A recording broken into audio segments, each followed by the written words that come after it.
Assalamualaikum warahmatullahi wabarakatuh. Kita masih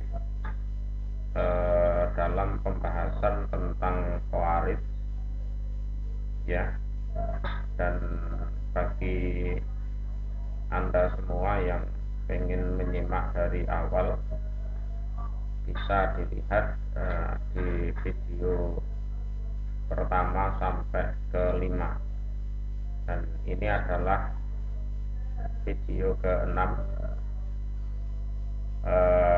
pembahasan tentang bahwa hakikatnya Khawarij itu bukan umatnya Nabi Muhammad, dan kenapa seseorang bisa terpapar Khawarij dan bagaimana cara mengobatinya.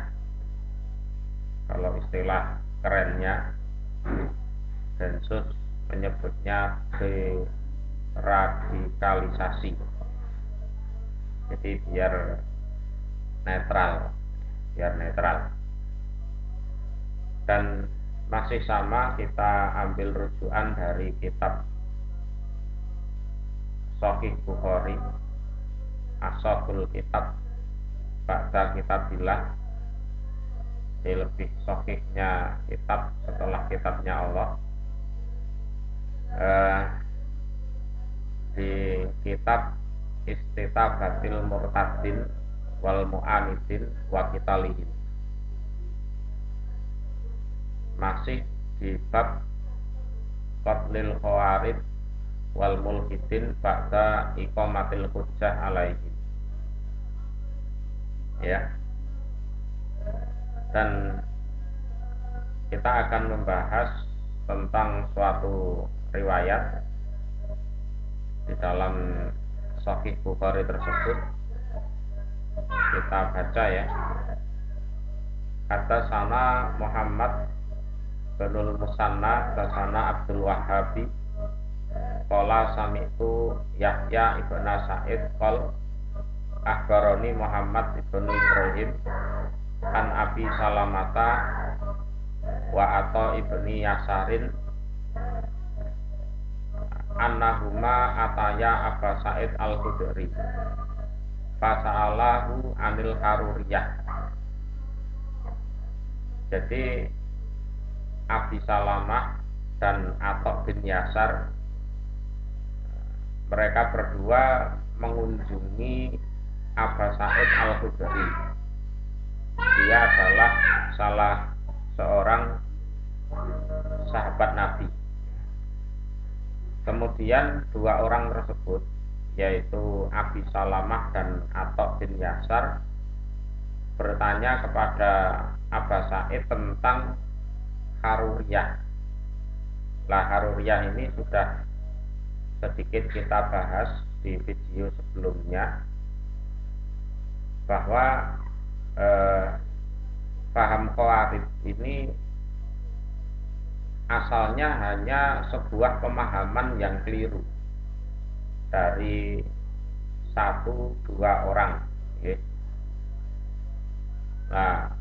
Berhubung ini tidak mau belajar, ya, bisa juga mempengaruhi orang lain, sehingga orang yang berpaham keliru itu tambah lama tambah banyak, sehingga mereka membentuk suatu komunitas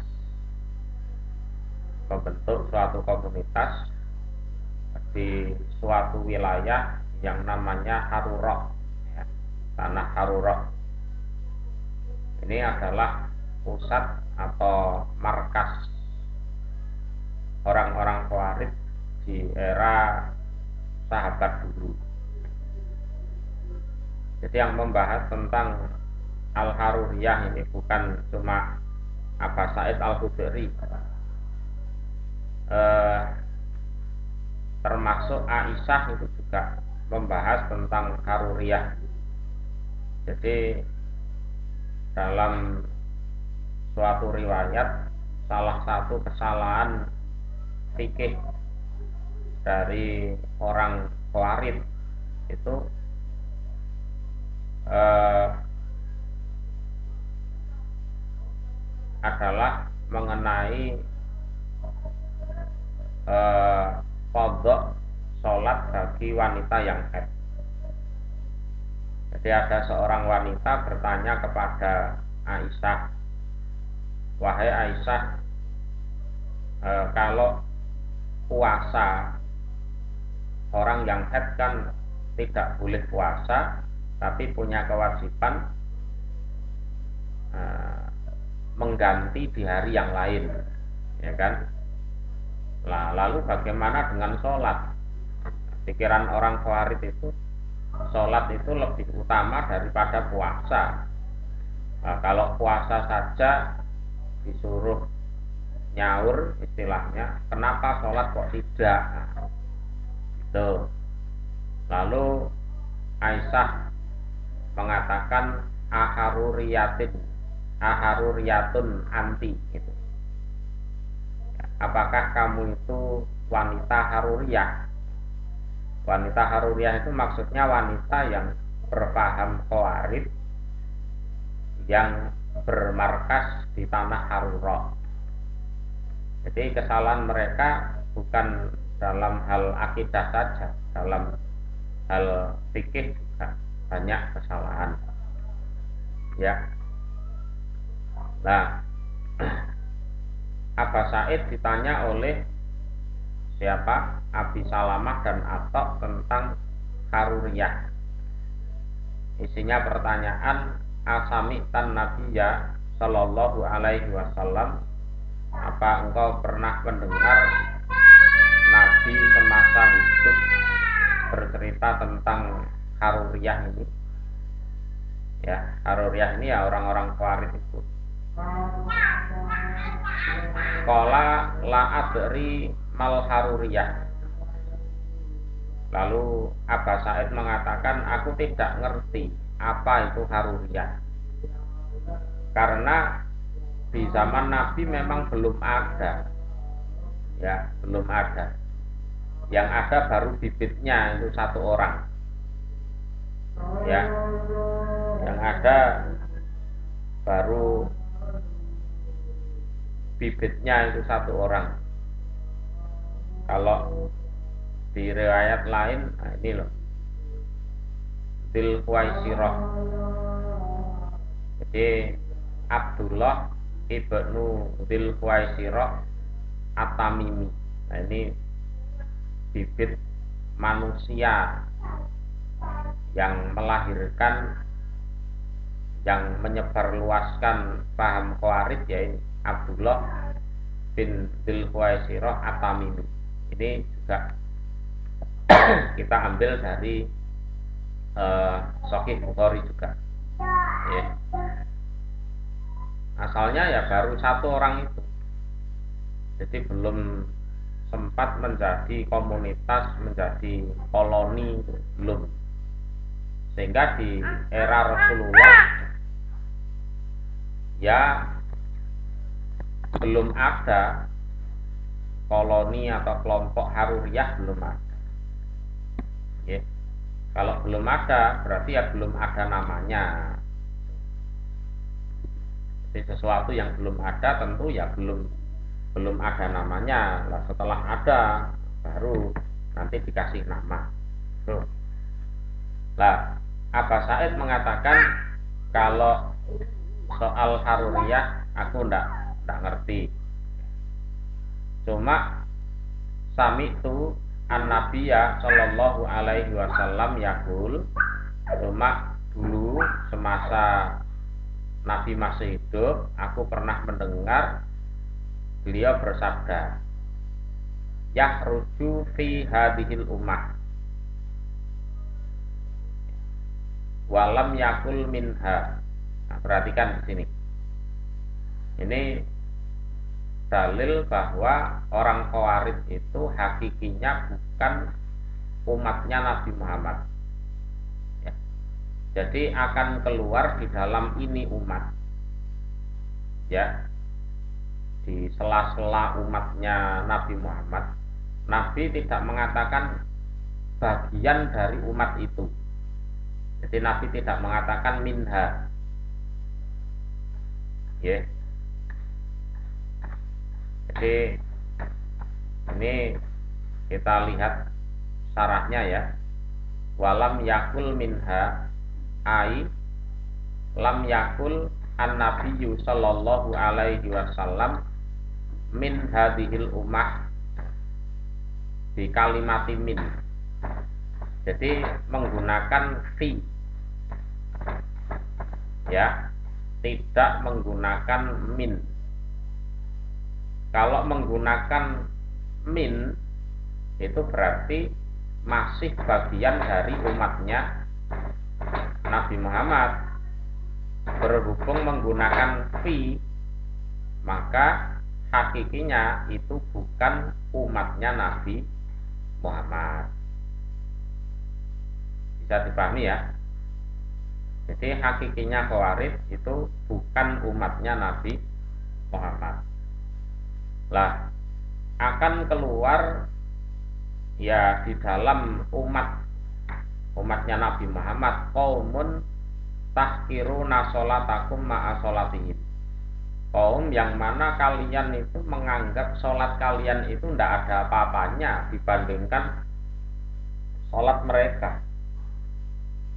Mereka itu sholatnya banyak lama, ya, banyak lama, ahli sholat. Kemudian yaqra'unal Quran, mereka juga ahli Quran, bahkan hafal Quran 30 juz itu enteng bagi mereka, beda dengan semua itu. Ya, cuma di sini layu jawizu quluqahum au hanasirohum. Cuma Al-Qur'annya tidak melewati tenggorokan mereka. Jangankan masuk hati, lewat tenggorokan saja tidak. Kenapa bisa demikian? Nah, ini adalah penyebab seseorang terpapar Khawarij. Analoginya begini. Seseorang yang sudah terbiasa di tempat yang bersih, yang suci, yang indah, itu dia tidak akan nyaman berada di tempat yang kotor, yang jorok, kecuali kalau dia ingin membersihkan tempat itu, ya, kecuali kalau dia ingin membersihkan tempat itu. Jadi Al-Quran ini adalah kitab suci yang mana selayaknya ditempatkan di tempat yang baik, yang suci, yang bersih. Nah, sementara hatinya orang Khawarij ini adalah hati yang kotor, ya, hatinya kotor. Ya, Nabi dikritik, Idil ya Muhammad, kan gitu kan. Nabi aja dikritik, dicaci maki, dicela.